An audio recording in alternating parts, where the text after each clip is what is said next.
জয়গুরু। আজকে ওই সত্যানুসরণের আগে যে অংশ পড়েছি তার পরের অংশ আলোচনা করব। এটিও ওই দোষ দেখা এবং পরনিন্দা ও দোষ দেখা এটি নিয়ে। ঠাকুর লিখছেন, নিজের দোষ জেনেও যদি তুমি তা ত্যাগ করতে না পারো তবে কোনো মতেই তার সমর্থন করে অন্যের সর্বনাশ করো না। আবার পড়ছি, নিজের দোষ জেনেও যদি তুমি তা ত্যাগ করতে না পারো তবে কোনো মতেই তার সমর্থন করে অন্যের সর্বনাশ করো না। এটা বলছি। ইংরেজিটা এরকম যে if in spite of knowing your own faults you can't abandon them, then don't ruin others by supporting your faults. আবার বলছি, if in spite of knowing your own faults you cannot abandon them, then don't ruin others by supporting your faults. দেখুন, মানে বলছে নিজের দোষ জেনেও যদি তুমি তা পরিত্যাগ করতে না পারো তবে কোনো মতেই তার সমর্থন করে অন্যের সর্বনাশ করো না। এটা ঠাকুর বলছেন। এখন ধরুন আমি আমিষ খাই, তো এবং আমি বলছি আমি আমিষ খাই, ঠিক আছে, আমার এটা অন্যায়টা বলছি না, হোয়াট ইজ দ্যাট, ন্যায় অন্যায়ের কথা বলছি না, কিন্তু আমি যদি এইটা বলতে থাকি যে আমিষ খাওয়াটা ভালো না, নিরামিষ খাওয়াটা ভালো না, আমিষ খাওয়াটা ভালো, এর কোনো অর্থ নেই। যেরকম সুতরাং বা ধরুন সোজা কথায় একজনকে মদ খাওয়াটা তো শরীরের পক্ষে খারাপ, আর কোনো খারাপ দিক থাক বা না থাক, it is injurious to health after all. তো এখন আমি মদ খাচ্ছি, তা আমি এই দোষটা করছি এটা বুঝতে পারছি, এটা আমি করে রাখলাম, আমার মধ্যে সীমাবদ্ধ রাখলাম, দ্যাট ইজ, তবু একটা দিক আছে। কিন্তু যদি আমি এটাকে সাপোর্ট করে অন্যের ক্ষতি করি, অন্য একজন ছেলে সে হয়তো মদ খাচ্ছে, তাকে আমি সাপোর্ট করছি মানে কি, হ্যাঁ মদ খা, একটু মদ খেলে কিছু এসে যায় না, আর একটু মদ না খেলে একটু ম্যানলিনেস থাকে না, বা এই ধরনের কথা বলে আমি তাকে উদ্বুদ্ধ করছি।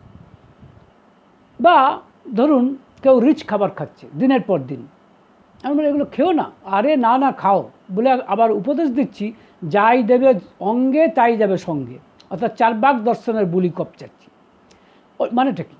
অর্থটা হচ্ছে নিজের দোষ, যে আমি জানি আমার নিজের দোষ, মদ খাওয়াটা যে খারাপ, রিচ খাবার যে দিনের পর দিন খারাপ, that I know for certain, কিন্তু জেনেও আমি কি করছি, সমর্থন করছি যাতে অন্যের সর্বনাশ হয়। সমর্থন করছি কেন? এর রেজাল্ট কি? যদি করি তাহলে রেজাল্ট হচ্ছে অন্যের সর্বনাশ হবে, আর এটা আমরা চাইছি। এখন আমরা কিন্তু মানে ধর্মশাস্ত্রেও কিন্তু এর উদাহরণ পাই। যেরকম দেখুন দুর্যোধন সে অন্যায়ভাবে পাশা খেলায় ছলচাতুরি করে পাণ্ডবদের হারিয়ে বনবাসে পাঠিয়ে দিলেন। আপনারা গান্ধারীর আবেদনে পাবেন রবীন্দ্রনাথের লেখা, যেখানে ধৃতরাষ্ট্র বলছেন এটা তো তুমি অন্যায় করেছো, তাদেরকে তুমি ধর্মযুদ্ধে পরাজিত না করতে পেরে এইভাবে পাশা খেলাতে হারিয়েছো, এবং সেটাও দুর্নীতি করে, অর্থাৎ চুরিচামারি করে, দ্যাটস রং, সে ঠিক করেনি তো, এইভাবে পাণ্ডবদেরকে তুমি হারিয়ে বনবাসে পাঠিয়েছো, দিস ইজ রং। তখন দুর্যোধন জানে এই যে এটা যে সে অন্যায় করেছে, this is new for certain, ভালো করেই জানতেন, কিন্তু তার সত্ত্বেও কেমন সাপোর্ট করছেন দেখুন। বলছেন রবীন্দ্রনাথের লেখা, ব্যাঘ্রসনে নখদন্তে নহিক সমান, তাই বলে ধনুশ্বরে বোধি তার প্রাণ কন্যর লজ্জা পাই। বুঝুন, বলছেন বাঘের সাথে যুদ্ধ করতে পারবো না, তার যে দাঁত, তার যে নখ, তার সঙ্গে কি আমি হিউম্যান হয়ে যুদ্ধ করতে পারি? কাজেই আমি ধনুক দিয়ে, অর্থাৎ থ্রু অ্যারোজ আমি তাকে হত্যা করব, তার তো লজ্জার কী আছে? এবং করে তো, মানুষ তো অনেক বাঘকে তো মানে বন্দুক দিয়ে, এখন ধনুকের জায়গায় বন্দুক হয়েছে, বন্দুক দিয়ে হত্যা করে, কারণ বাঘের সঙ্গে সরাসরি লড়াই করতে পারবে না। তাহলে বন্দুক দিয়ে লড়াই করাটা কি অন্যায়? কীরকম যুক্তি সাজাচ্ছে দেখুন দুর্যোধন, নিজের দোষ করেছে এবং সেটা সাপোর্ট করছে। বলছে কি, ব্যাঘ্রসনে নখদন্ত্রে নহিক সমান, তাই বলে ধনুশ্বরে বোধি তার প্রাণ কন্যর লজ্জা পাই। চিন্তা করুন, তখন ধৃতরাষ্ট্র বলছেন এইভাবে তুমি যে অন্যায়ভাবে তাড়িয়ে তাকে বনবাসে পাঠালে, এতে কি তুমি সত্যিকার সুখ পেয়েছো? জিজ্ঞাসা করছি, কারণ এটা তো ঠিকমতো হয়নি। তখন দুর্যোধনের উত্তরটা শুনুন।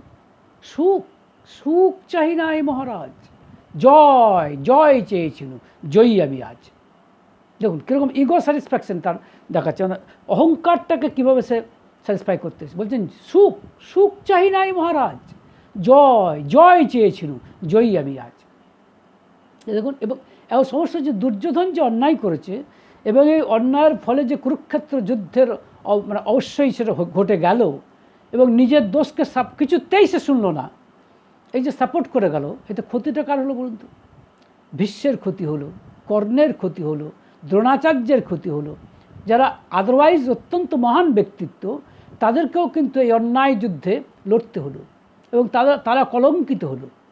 ভীষ্মকে, কর্ণকে, দ্রোণাচার্যকে কলঙ্কিত হতে হলো। তাহলে দেখুন দুর্যোধন, এই যে ঠাকুর বলছেন, নিজের দোষ জেনেও তুমি যদি তা ত্যাগ করতে না পারো, বা মানে তাহলে অন্তত তার সমর্থন করে অন্যের সর্বনাশ করো না।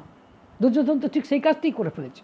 তো এখন সমস্যা হচ্ছে, দুর্যোধন তো অত্যন্ত মানে তিনি তো সোজা কথায় পাপের প্রতিমূর্তি, অন্যায়ের প্রতিমূর্তি হচ্ছে আমাদের সেই অর্থে আমি মনে করি অর্জুন।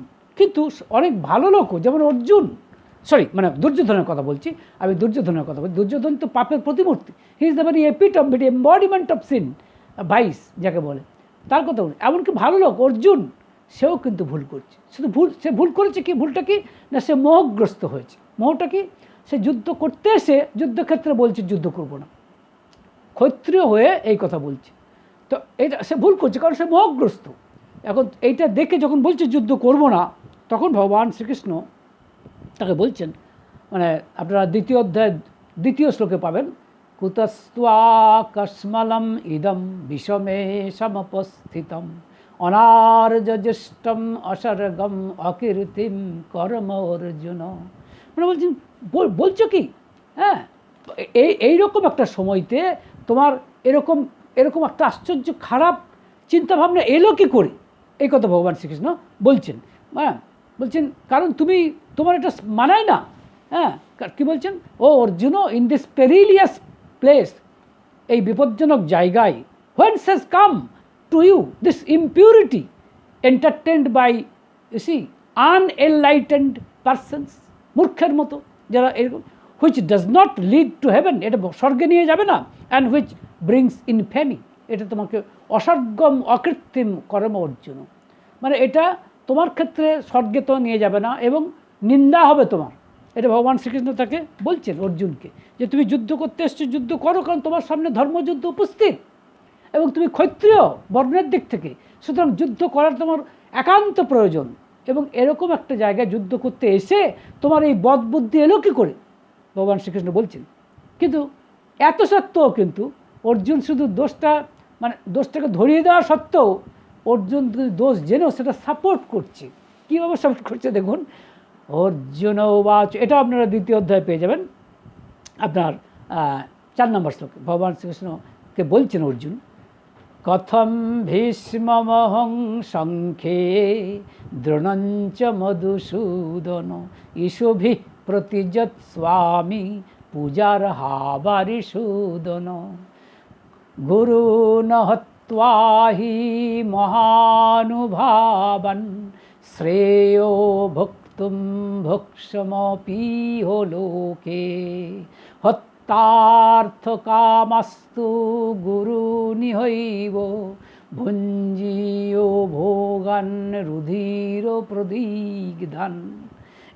দেখুন মানে বলছেন যে অর্জুন কি বলছেন, যে আমি এই সমস্ত আমার পূজনীয় গুরু দ্রোণাচার্য, ভীষ্ম পিতামহ, এদেরকে তীর্ধনুক দিয়ে কি করে মারবো, কি করে হত্যা করব। এবং তিনি বলছেন এরা আমার পূজনীয়, এরা আমার গুরুস্থানীয়, এদেরকে যদি আমি মারি তাহলে আমার রক্তে স্নাত হবে সব কিছু, এটা আমি চাই না। এবং তার এমনকি কথা বলছে ভিক্ষা করে বেঁচে থাকতে চাই। প্রথমে কি বলছেন, যে আমার পূজনীয়, অত্যন্ত পূজনীয়, তাদেরকে আমি কী করে, তারা আমার গুরুস্থানীয়, তাদেরকে আমি তাদের বিরুদ্ধে তীর্ধনুক দিয়ে আমি কী করে যুদ্ধ করব, বলছেন Arjun. O Madhusudan, O destroyer of enemies, how can I fight with arrows in battle against Bhishma and Drona, who are worthy of admiration or who are worthy of adoration, যারা নাকি পূজনীয় তাদেরকে আমি কি করে পূজার হাবারি সুদন, মানে তারা পূজনীয়, দে আর ওয়ার্থি অফ অ্যাডোরেশন। তাদের এগেনস্টে আমি অ্যারোজ ইন দ্য ব্যাটল আমি কী করে যুদ্ধ করব, এটা বলছেন। পরবর্তী ক্ষেত্রে যেটা বলছেন, গুরু নহত্বাহি মহানুভাবান শ্রেয় ভক্তুম ভক্ষমপিহ লোকে হত্যার্থ কামাস্তু গুরু নিহৈব ভুঞ্জীয় ভোগান রুধির প্রদিগ্ধান। বলছেন rather than killing this I should say this very reverend and respected elders or seniors, I would rather live you see in arms, মানে ভিক্ষা করব।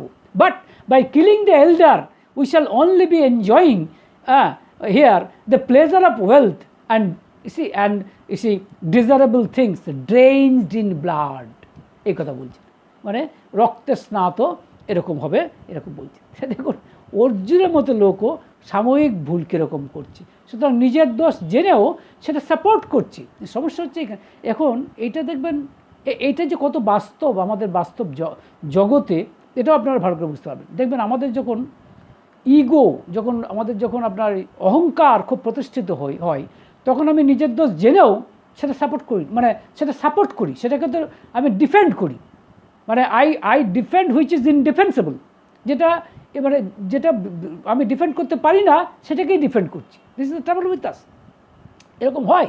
হ্যাঁ, এবং বিশেষ করে দেখবেন এগুলো আমি বলবো প্রায় বেশিরভাগ রাজনৈতিক দল কিন্তু নামেই এক একটা রাজনৈতিক দল দেখবেন আসলে একটা বা দুটো বা দু একটা বেশি লোক দিয়ে কন্ট্রোল, অর্থাৎ সেই রাজনৈতিক দলটা ওই দু একটি লোকের বা একক একটি লোকের তার ফিলসফি, তার যে দর্শন সেটা, এবং সেই দর্শনটা ঠিক না ভুল সেটাকে অনেক ক্ষেত্রে ঠিক মানে ভুল জেনেও সেটাকে সাপোর্ট করে যায়।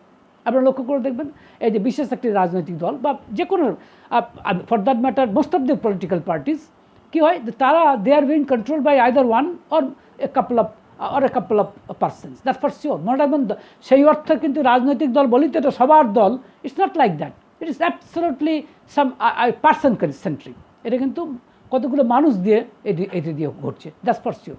এখন তারা যেটা ভাবছে, what ever they deem appropriate, whatever they think good, তারা মনে করছে এটাই বেস্ট।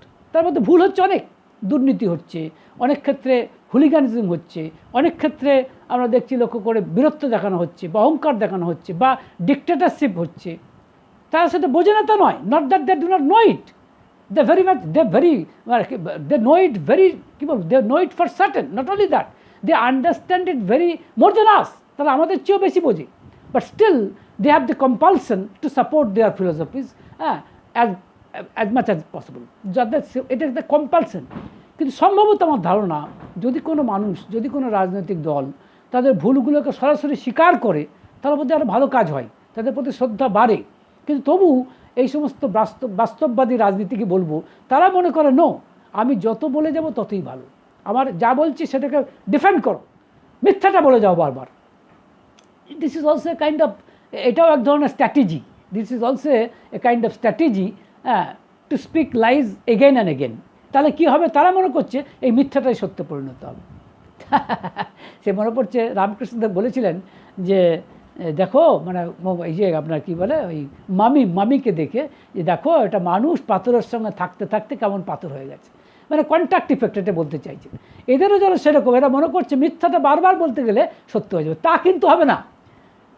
মিথ্যাটা কিন্তু কালের নিয়মে একদিন না একদিন প্রমাণিত হবে। হয়তো আপনি অ্যাফেক্টেড হচ্ছেন না ফর দ্য টাইম বিং, এই মুহূর্তে আপনি হয়তো প্রভাবান্বিত হচ্ছেন না, কিন্তু মনে রাখবেন এটা কিন্তু ভালো ফল কখনোই দেবে না, এটা মনে রাখবেন। তাই আমাদের জীবনে যেসব ভুলগুলো হয় বা দোষগুলো করে থাকি সেটা বোঝার জন্য, এর রেকটিফিকেশনের জন্য ঠাকুর অনুকূলচন্দ্র একটা সারিণী খাতা করার কথা বলছেন। এটা আপনার আলোচনা প্রসঙ্গে 15 খণ্ডে পেয়ে যাবেন, ওই 7-8 পাতার মধ্যে, যেখানে ঠাকুর সারিণী খাতা বলছেন প্রতিদিন একটা খাতা করতে হয়, কোন কাজটা কি করলাম, কখন করলাম, ঠিক করলাম কি না, এবং এইটা নিয়ে ভাবতে হয়, পশ্চাৎ অপসারণে চিন্তা করতে হয়। ঠাকুর বলছেন এতে করে জাতিস্বর হওয়ার পথ খুলে যায়, এটাও পশ্চাৎ অপসারণের চিন্তা, এটা সাধারণ ইস্যু। কিন্তু এটা বিচার করতে বলছেন কেন, দিন সারিয়ে দেখলে আমার ভুল ত্রুটিগুলো আমি বুঝতে পারবো এখন এই রেমেডিগুলো ঠাকুর তো রেমেডিগুলোও দিচ্ছেন, শুধু সমস্যা নয়। মনে রাখবেন ঠাকুর কিন্তু শুধু সমস্যার কথা বলেননি, তিনি সমাধান দিচ্ছেন। এইখানেই ঠাকুরের স্পেশালিটি, বিশেষত্ব, আমি অন্তত তাই মনে করি। তো যাই হোক, তাহলে লক্ষ্য করে দেখুন যে এটা কিন্তু ঘটে। যেমন ধরুন খাওয়া দাওয়ার ব্যাপারে অনেকে আমিষের খাওয়ার কথা বলে, অনেকে নিরামিষ খাওয়ার কথা বলে, কিন্তু ঠাকুর কি বলছেন? খাবে এমন নিউট্রিশাস, মানে পুষ্টিকর, নন ইরিটেটিং, মানে যেটা পেটের পক্ষে ক্ষতিকারক হবে না, মানে উত্তেজক হবে না, সুদিং মানে স্নিগ্ধ এবং ইজিলি ডাইজেস্টেবল, সহজে পাচন হয় এমন খাবার খাও। এই তো ঠাকুরের সত্যি কথা।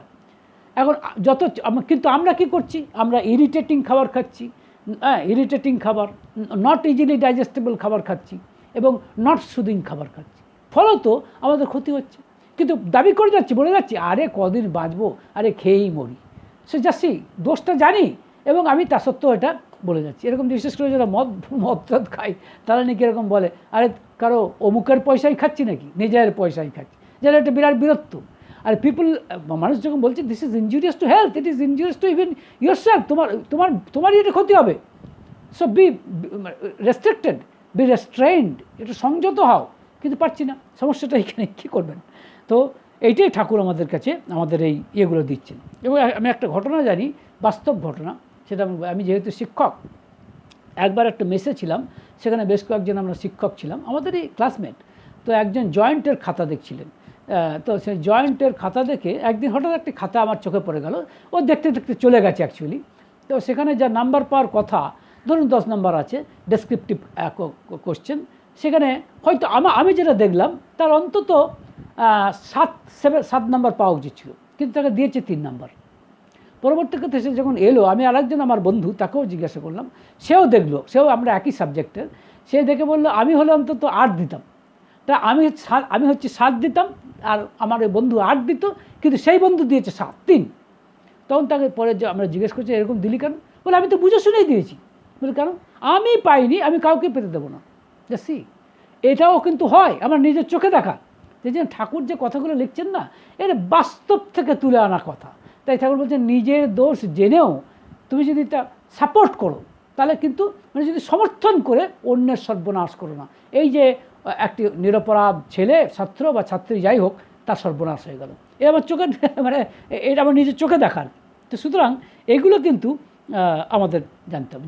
দেখবেন আরও সাধারণ বাস্তব কথা দেখবেন, রাস্তাঘাটে কত জন্তু জানোয়ার, কুকুর, ছাগল বা বিড়াল, তাদেরকে কিছু মানুষ অহেতুক তাদেরকে নির্যাতন করছে, লাঠি দিয়ে পেটাচ্ছে। আবার তাদেরকে যদি বলতে যান যে এইভাবে পেটানো কি ঠিক হয়েছে, তারাও তো একটা কথা আছে দেখবেন, এক ভদ্রলোক লিখেছে যে পৃথিবী কি শুধু মানুষের জন্য? পৃথিবীতে শুধু মানুষের জন্য নয়, পৃথিবীতে সবার জন্য। তো যাই হোক, যখন তাকে পেটাচ্ছে, বলছে এভাবে পেটিয়ে, এইভাবে নিষ্ঠুরভাবে, তখন সে নিজের দোষ জেনেও সে কী বলছে, দরকার এভাবে রাস্তায় ঘুরে বেড়াবে নাকি, একে কখন কামড়ে দেবে, কখন করবে, খেয়ে ফেলবে, ওদেরকে তাই দিতে হবে। যেমন সাপোর্ট করছে, যে ঠাকুর জানতেন, তাই বলছে নিজের দোষ জেনেও তুমি যদি তা সাপোর্ট করো, তাহলে অন্যের সর্বনাশ হয়। এই নিরীহ, মানে সোজা কথায় কথা না বলতে পারা এইসব জন্তু জানোয়াররা যে কষ্ট পায়, এগুলো আমরা চোখের সামনে দেখছি। আমি কিছু করতে পারি বা না পারি, আমি অ্যাটলিস্ট তাদেরকে হার্ট করবো কেন, আমি তাদেরকে আঘাত করবো কেন, নিষ্ঠুরতা করবো? দেখবেন এটা হচ্ছে আসরিক প্রবৃত্তি, এটাকে বলে পারুষ্যমে এবচ। এটা আপনারা পেয়ে যাবেন আমাদের গীতাতে, এই দৈবাসুর যোগ যেটা, সেইখানে পেয়ে যাবেন, যেখানে এটা আসুর যোগ মানে আসরিক মানে প্রবৃত্তি, বুঝতে পারছেন? এই অংশটাকে আমাদেরকে বলা হচ্ছে। তো সেই জন্য আমার আজকাল মনে হয় ওই ভদ্রলোকের, আমার বন্ধুর এইটা মানে দেখে যে অন্যকে এভাবে কম নাম্বার দিচ্ছে, তাই মনে হয় কোথাও ডেসক্রিপটিভ কোশ্চেনের চেয়ে এমসিকিউ তার চেয়ে বেটার। অন্তত এখানে তো নাম্বার না দিয়ে উপায় নেই, কেউ যদি চ্যালেঞ্জ করে। এই ডেসক্রিপটিভ এই জায়গাটা খুব ডেঞ্জারাস, কিন্তু এই জন্য ডেসক্রিপটিভ কোশ্চেন হওয়া উচিত নয় তা নয়, অবশ্যই হওয়া উচিত, কারণ ডেসক্রিপটিভ কোশ্চেন থেকেই মানুষের সত্যিকারের পাওয়ারটা বোঝা যায়, অ্যানালিটিক্যাল পাওয়ার, সে কীরকম লিখতে পারে, তার মত বোঝা যায়। কিন্তু সমস্যাটা হচ্ছে এইখানে হাউ টু, এইরকম ধরনের যারা মানুষ, যাদের এরকম দুষ্ট মানুষ, যারা নাম্বারটাকে নিজের ব্যক্তিগত প্রপার্টি মনে করে, তাদের ক্ষেত্রে ডিফিকাল্ট আছে, তারা কিন্তু এটা পারছে না। সুতরাং এইগুলো থেকে সাবধান হতে বলেছেন আমাদের ঠাকুর। তাই এমসিকিউ কোথাও আমার যেন মনে হয় যে অ্যাটলিস্ট ডেসক্রিপটিভ কোশ্চেন হচ্ছে at least relatively better, I would like to say. আমার মনে হয় যেন খানিকটা ভালো। তো সেটা তো অন্য কথা। এবং তাহলে তাহলে উপসংহার পর্বে এই কথাটাই বলতে ইচ্ছে করে, ইনফ্যাক্ট ঠাকুর যা বলেছেন তা তিনি দেখেছেন নিজের জীবনে, যে নিজের দোষ কিন্তু সাপোর্ট করে যাচ্ছে। হ্যাঁ, যখন একজন ভদ্রলোক এসে অন্যের নামে নিন্দা করছে, অন্য একজন ঋত্বিকের নামে অত্যন্ত কায়দা করে নিন্দাটা করছে, এটাকে বলে পানিং, বুঝতে পারছেন, নিন্দাটা করছে, তখন ঠাকুর বলছেন দেখো তোমার কথায় একটা নিন্দার ঢেকুর খুঁজে পেলাম। তখন সে এটাকে সাপোর্ট করার জন্য বলছে না না ঠাকুর আমি তা বলিনি, ও খুব ভালো লোক হ্যান ত্যান বলে সাপোর্ট করে যাচ্ছে নিজে করে। ঠাকুর জানেন যে নিজের দোষটাকে সে চালাকে, তার সঙ্গে সঙ্গে বলা উচিত ছিল ঠাকুর আমি অন্যায় করে ফেলেছি, আপনি আমাকে ধরিয়ে দিলেন, এভাবে নিন্দা করে ফেলেছি তার, এবং আমার উদ্দেশ্যই ছিল তাকে নিন্দা করা, তবু সে করে যাচ্ছে। ঠাকুর জানেন, কিন্তু কি করবেন, আমাদের মতো লোকদেরকে নিয়েই তো তার কারবার। ঠাকুর তো এসেছেন প্রেমের তরবারি দিয়ে, তিনি আমাদের রেমেডি দিচ্ছেন, শিক্ষা দিচ্ছেন, কিন্তু আমি যদি না নিই, ইট ইজ মাই ফল্ট, তার জন্য তো তিনি কিছু করতে পারেন না। ভালো থাকবেন। জয় গুরু।